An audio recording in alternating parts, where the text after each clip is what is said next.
The History Archive Collection. What in the heck is this?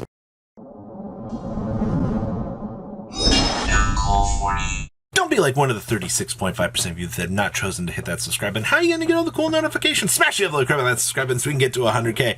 So later on in the year here, or next year in the OCG, you're going to get a special pack called the History Archive Collection with brand new cards. It's going to be a special pack that includes cards that remind players of iconic and impactful scenes throughout the Yu-Gi-Oh! Franchise. Hey guys, remember that one time that Clear Mind played and we all literally crapped our pants in excitement? Yeah, there's still never been a card that's, captured that scene for me, but maybe here we'll get that. So on February 19th, 2022, a special pack will be released featuring cards that call to mind key scenes throughout the franchise. You guys remember when Satellar Knight players still haven't gotten support? Yeah, I remember. Monsters that appear throughout many Yu-Gi-Oh! Works will also be reprinted here. Cha-ching! Cha-ching! That's the sound of Dark Magician. Reprint 9,101, ladies and gentlemen.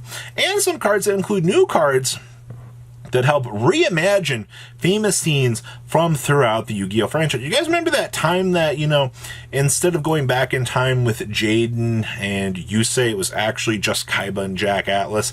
Yeah, I remember. So we're getting a duelist pack here based on we're getting a set here based on iconic events throughout the game's history. Now, of course, the most iconic things that you come to mind are, oh my god, Blue Eyes White Dragon! Oh my god! Woo! Dark Magician, of course. Frickin' Dark Magician Girl. Why is everything here, I'm afraid, going to be original based? Now, I hope that not to be the case, because there are some pretty iconic parts throughout all of the Yu-Gi-Oh! Franchise. Let's be honest here. It just so happens that, Jaden getting his Neos pummeled into the ground by Slifer the Sky Dragon was never shown in America. I mean, story for another day. I don't think we're going to get a card with Weevil Underwood tossing Exodia. Actually, we could. So Yu-Gi-Oh! Typically tries to avoid characters. But what if we just get a scene, like a card here, with Exodia getting tossed overboard here and floating in the water? There's nothing that says they can't make a spell card that says overboard and actually just Exodia floating away. Konami, you should hire me. I'm the best card designer that you could ever do. That actually would be freaking hilarious. Guys, leave a comment down below. Tell me, do you think, I can't think of a more iconic scene besides Clear Mind that comes to my mind, other than say goodbye to Exodia, and it's just all the little Exodia pieces floating away. Like, that's a 10,000 IQ right there.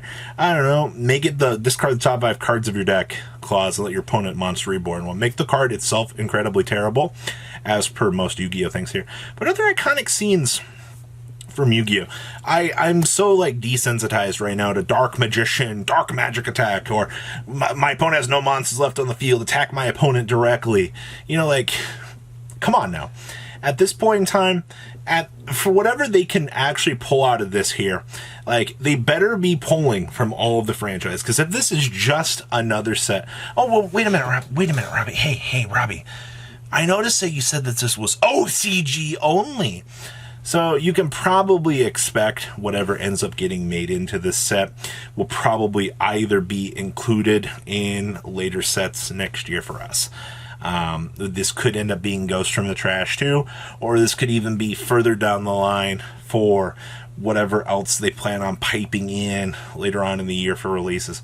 Typically, we've seen things that could be something like this, be Kazuki Takahashi art, for example, but I don't think that's going to be the case here. I think for the most part here, whatever ends up being with this will probably be imports for the next 2 years. So if something ends up getting really busted, are really good here, don't expect this to be any good. And unfortunately, this set it's not even like a window for Satellar support. Remember, they said throughout the Yu-Gi-Oh! Franchise. I don't think this has to do, well, it says franchise, but when they say franchise, I think that means that, that doesn't include TCG itself. I can think of some iconic clashes. Spellbooks versus Dragon Rulers was absolutely freaking iconic, but that's not what they would really consider iconic per se. It's got to be throughout the show. You guys remember when Breaker attacked? Man, what is up with Weevil? Why does Weevil get all the iconic scenes here? You guys remember when Weevil did the, 5,000 attacks, and then, Ormoa no Shindaru, the man's already dead. Breaker's still attacking directly.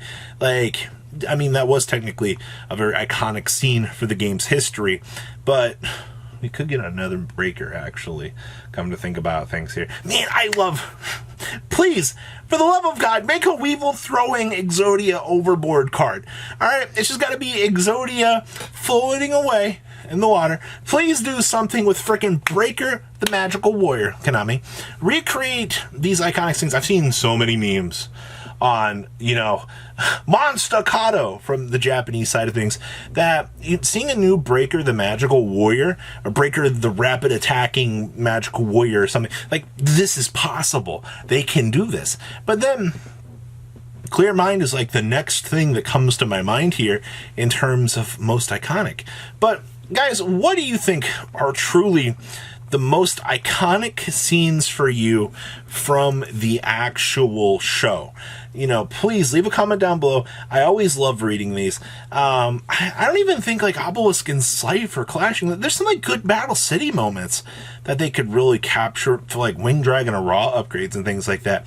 But that doesn't scream to me crazy excitement, crazy power-ups. Technically, Arcana's Dark Magician versus Yugi was a semi-awesome moment, but it definitely got overshadowed by some of the other stuff that really came through. My being imprisoned by Merrick was a subpar one in my opinion. It's just, when you look at GX, you're like, oh boy, Slifer pummeling, all the heroes. I guess, like, it just goes to show that, like, I guess, like, the meaning from that was, you either live long enough to be the hero or get sniped out by a god. That sounds like a real cheesy isekai reference there, by the way. I really can't think of anything else that they could. So, expect Blue Eyes support, expect Dark Magician support. I know we're all so sick of the nostalgia factor at this point in time. Konami will eventually learn that we need to do more than this. I guess you could also... Is Karibo considered iconic? Is Relinquish going sucky on all the Karibos considered iconic at this point in time? Like, I mean... Oh, actually, tunes. Hey. You know how many tune monsters that we could have potential for here? Ladies and gentlemen, frickin' Pegasus here. Oh my god. Please give me some good tune support in this set. Man, I'm gonna just... Exodia, floating in the water.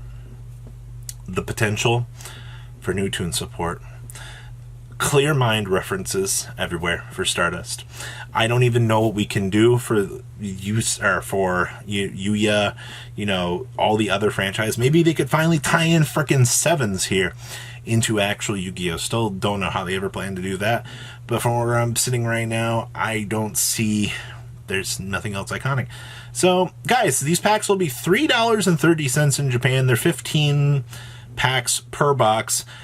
You can definitely expect that whatever comes in this set, that the OC or the TCG will not be getting until much later on in the set's life. And from where I'm sitting right now, whatever the reprints end up being here would be something to look forward to here for quite possibly other future support down the line. But I do think that this will be our next round of like Dark Paladin or Dark Dragoon level support. When they strengthened all those boss monsters near the end of the last era, where we got these cards all in very like straight imports here, and we're like, oh, why are these all like 2%? That was Konami going, oh, you guys knew that this was going to be a very good set. No, not for us today. So, iconic scenes. What are you guys excited for most out of this? Is it the Egyptian God support? Is it the Dark Magician? Is it the Blue Eyes support? Oh boy, I know the nostalgia rods out there are going insane. Guys, please, tell me all about this. Tell me about how we're not going to get this product either, and how we're all going to be saddy-waddy about that. And I will see your beautiful faces back here later on in the day with some more cool, awesome content. Exciting, right? History Archive, baby! Thank you, patrons, for making the ride never truly end. Without you guys' support, well, I would probably be doing Truffle Shuffle videos for a living. Guys, please check out Vanquill40 for all of your Cardfight Vanguard content brought to you by Vanquill40. And if you are looking to pick up singles, check out mquillgames.com for your trading card game needs. Thanks for watching, everybody.